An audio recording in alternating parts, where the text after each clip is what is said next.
Good morning, class. Good morning, sir. Hey, this morning, before we start our classes, let's pray first. For those Catholic, please sign cross. Okay, let's pray. Okay, Father God, Come with us today. fill our hearts with joy, fill our minds with learning, fill our gospels with peace, fill our lessons with fun, fill our prayers with silence, fill our school with love. Amen. Okay. Okay. As you can see, there's a shaped heart here. This heart, or the shaped heart, it stands for your points for those students who uh, participate. Okay, this shape earn 5 points, and I have here Yasu. To give for those students who have many points, have earned points, maybe at 25 points, okay, you receive 2 Yasoy or 50, and so on and so forth. Is this clear, class? Yes, sir. Okay. But my topic this morning is all about oral language fluency. But before we discuss further, let me ask you first, what was our past lesson? Miss Cambagal? Our past lesson, sir, is about pronoun. Okay, very good, pronoun. Can you give me a example of pronoun? Miss Gon? The example of pronouns are he or she. Okay. Anyone? Thank you very much. No more? Okay. Okay, very good. Our past lesson is all about pronoun, and the example of pronoun are he or she. And now, my topic is all about oral language fluency. So, oral language, we discuss first oral language means communicating with other people. So what is fluency? Fluency. Speed plus accuracy equal fluency. Reading quickly and in a meaningful way, prosody. Decoding and comprehending simultaneously. Freedom from word identification problems. So what is fluency? That means fluency is derived from the Latin word fluent, which means to flow, smooth and effortless or reading. So like effort. Okay. So the indicators of fluency. So we should indicate the fluency as a person if you are reading words or in terms of grammar. Okay, reading with expression.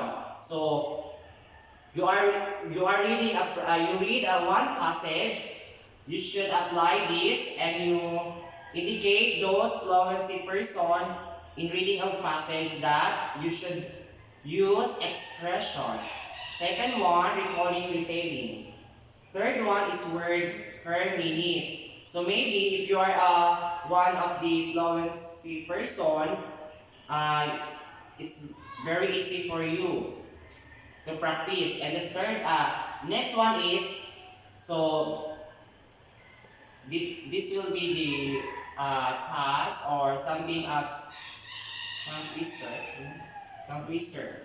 So that we practice our reading skills. So in oral language, we practice our reading skills, and the language says it communicating with other people. Mararamong ka-istorya. Like that. So let's practice. Me first. The bad cat sad, the mad cat sad, the mad cat's hat, the sad cat's black cat, the black cat sad dog. Okay. How about you? Sige, practice. Shall we start to Miss Tambagal? Okay, 1, 2, 3, go. The bad cat sat, the mad cat sat, the mad cat's hat, the sad cat's black hat, the black cat sad dog. Okay, you received a 2 hearts. So means you have a 10 points. Clap your hands. Very good. How about Miss Gon? The bad cat sat, the mad cat sat, the mad cat's hat, the sad cat's black cat, the black cat's sad dog. Okay, very good. You received a 2 heart also. So you have a 10 points. Yay! So in tongue twister, it will improve your oral communication, your oral language skills or reading skills. So next, this one, a some phrase.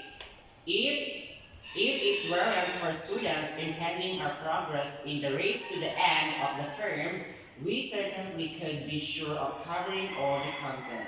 However, the question should not be whether we are covering the content, but rather students are with us on the journey. Okay, who want to read this one phrase? Anyone? Miss Gatil? Okay, go. So that you can improve your you practice for you to improve your reading skills, your oral communication. If it were not for students, impending our progress in the rise to the end of the term, we certainly could be sure of covering all the content. However, the question should not be whether we are covering the content, but whether students are with us on the journey. Okay, very good. Thank you very much, Miss Gatil. You received 1 heart. Okay, you have 5 points. Okay, anyone? Miss Ambagal, go ahead. If it weren't for students' intense progress in the race to the end of the term, we certainly could be sure of covering all the content.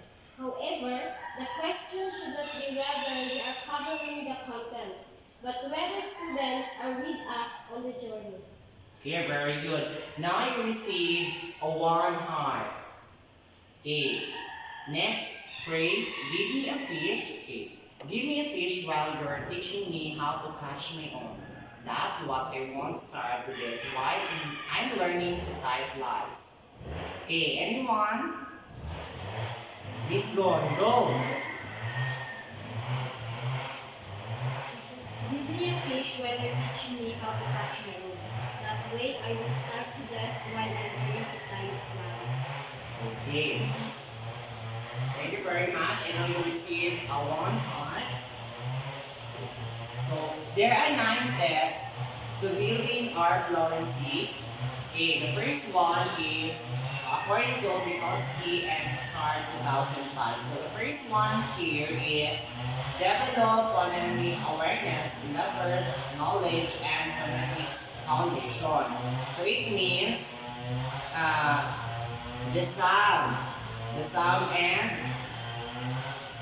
the sound of the word. So you will hear as you read the word or the letters or the one passage as you read that. So it will develop your phonemic awareness, letters, knowledge, and phonetics foundation.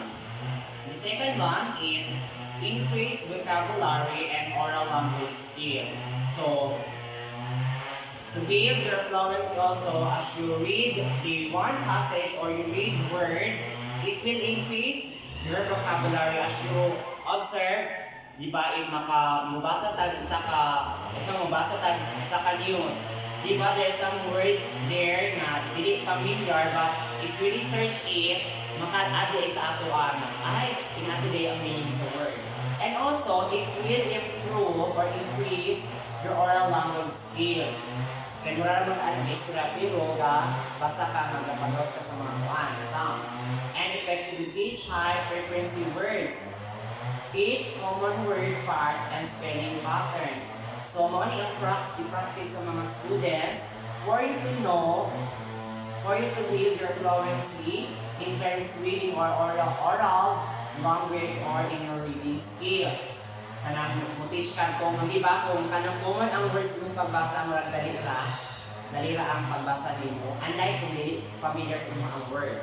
Okay, provide students time in appropriate text to build fluent reading skills. Di ba as you observe karon kay ibabasa mo something a phrase or a word murag dali yung pagbasa murag wala na nahatagan mo enough time to practice it for so kanang sometimes kung magbasa ta nga mamalig yun, mapelyo atong pagbasa is if we want na nindot ato ang paggusto sa pagbasa but dili man enough time ng paghatag sa ato so naagi something mali. So dapat to build diplomacy nga sa isa ka students o sa isa ka person need siya appropriate time or provide enough time sa isa ka student so that nindot ang results sa ilahang output sa pagbasa. So, use guide oral repeated reading strategy. So, maupod ni isa ka steps para ma-build imong fluency na i-repeat ang word, i-repeat ang pagbasa so that the more na mapamiliars, the more nindot ang product na result. So, implement screening and progress monitoring assessment. So, di ba as you remember kay if you are elementary days, always na ginapabasa tapos ipabalik-balik ang word as long as ang purpose sa teacher is to monitor you nga na ay improvement sa inyong gibasa. So, next one is automaticity. Okay, as you can see, there's a picture there opposite. Here is less fluent reader. Unlike here, more fluent reader. But unsay kalay na sa ilaha? Unsay difference sa ilaha? Anyone from the class? Processing task. Ang processing task, very good. Why? Why do you say nga na ay kalay na sa ilahang processing task? Meet some bago. Ang less fluent reader kay ang processing task niya is dako. Then ang processing task sa more fluent reader is gamay. Yes, very good. And other maadla ko sa ihang kuan nilininis ka bakal is ang less fluent reader ihang processing task kay taas pa iyahang bukudunon. More practice pa yun. Unlike sa more fluent reader, kung makabasa siya ani or makakita siya ingani nga page, okay na siya, okay na iyang result sa iyang product sa iyang pagbasa, unlike sa processing. But like inyong kuan ang working memory no, di ba lahi? Mas dako ang circle sa ay gamay ang kuan tapos di ba lesser ay kuan siya. So ingana ang kuan sa ilaha. So ikaw kung less fluent reader ka, so you need more practice, enough time para the more na makuan ma-improve yung mga reading skills. Kay not only in oral language fluency, not only na ma-improve yung reading skills, yung mga the way mag-communicate ka sa imong kauban, but also the grammar. You observe also the grammar sa imong pagbasa. Okay, next one is automaticity. It means it's quick, accurate recognition of letters and words. So, maulat yung kanina, no, na dapat makarecognize ang words sa accurate na usay good pa maato, usay means ato mo word. And press cognitive resources to process meaning. So, di ba manita tag pamaagi kung usay meaning ato mo word, in-search na to. And it's achieved through corrected practice. So, maybe kung di ka kabalo, yung correct din ka para makabalo ka. Kasi dito meaning sa word. So, ma-practice na dahil ka. So, we go to our activity this time. As you can see here, there's a word, accessory, bold, earphone, data, discretion, engineer, entrepreneur, iron, Wednesday. So, I want here, there's an example here na kung hindi ko is the correct pronunciation. Accessory. So, you add here kung say lacking. So, I give you already the paper and kung sa inyong i-answer karon. Sige. I'll give you 5 minutes to answer it.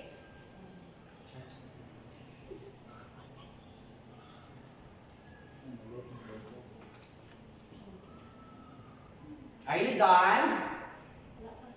Okay. It's very easy. And prepare. Maybe someone I will call for how to correctly pronounce this word. Done na, sir. Okay, very good. Okay, let me see your paper.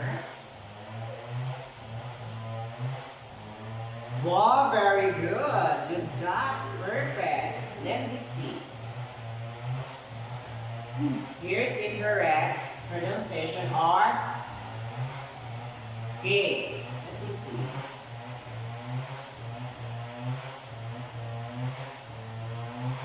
In Miss Cambago, what the correct pronunciation is word engineer.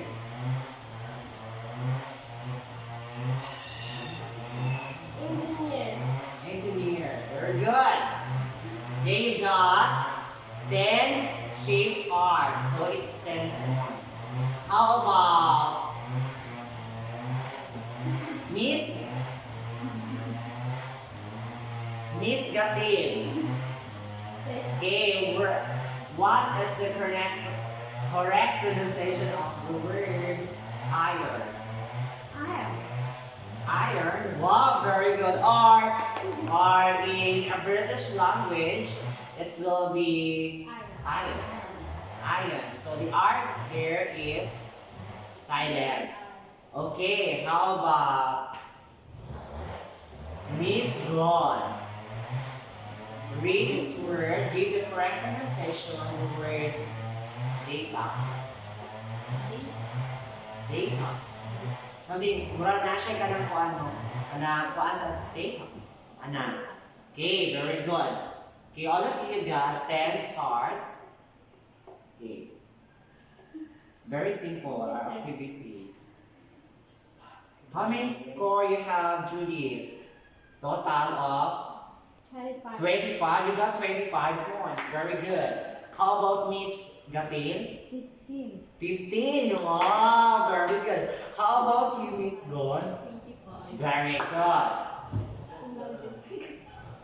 Okay, this all. Our objective this morning is at the end of the class, the students can improve their vocabulary, improve their pronunciation, learn how to enunciate the word. Okay, did you attend this class? Yes, sir. Okay, very good. Did you improve your vocabulary? Yes, sir. How about your pronunciation? Yes, sir. Your enunciate word. Did you learn how to enunciate the word? Yes, sir. Very, very good. Okay, thank you and God bless it. God bless it all. Thank you very much for your listening.